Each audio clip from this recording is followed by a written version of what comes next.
Okay, today I'm unboxing the espresso machine I've been seeing everywhere. Let's see if it lives up to the hype. Start the clock. She gonna lose the manual in 3, 2. It's actually a really clean design. Stainless steel, compact. I like it. Okay, but wait. This is actually really fancy. Stainless steel?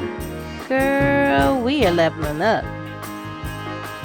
This is the full LED touchscreen. All the buttons are labeled very clearly. Ooh! It has a touchscreen? What is this, the Barista Jetsons edition? Alright, let's fill the water tank.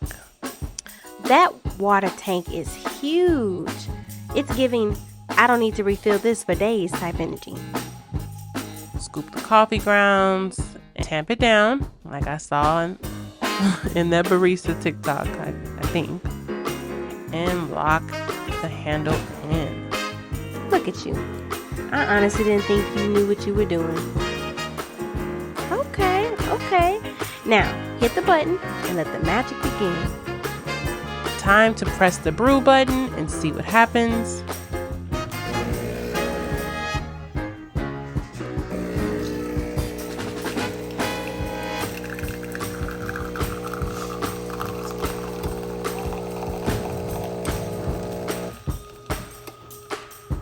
Double cup mode. Finally, a machine that understands us. Now I'm going to use a steam wand to froth the milk.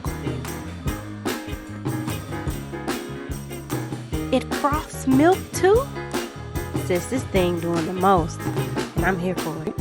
Ooh, but then, okay. It's still, we're going to move forward. Everything comes apart easily for cleaning, the water tank, drip tray, all of it. No excuses now. You can't even pretend cleanup is overwhelming. Okay, let's see how this actually tastes.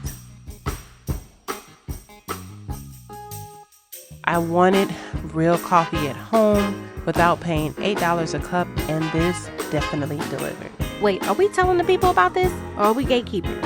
No judgment, just asking for the group chat.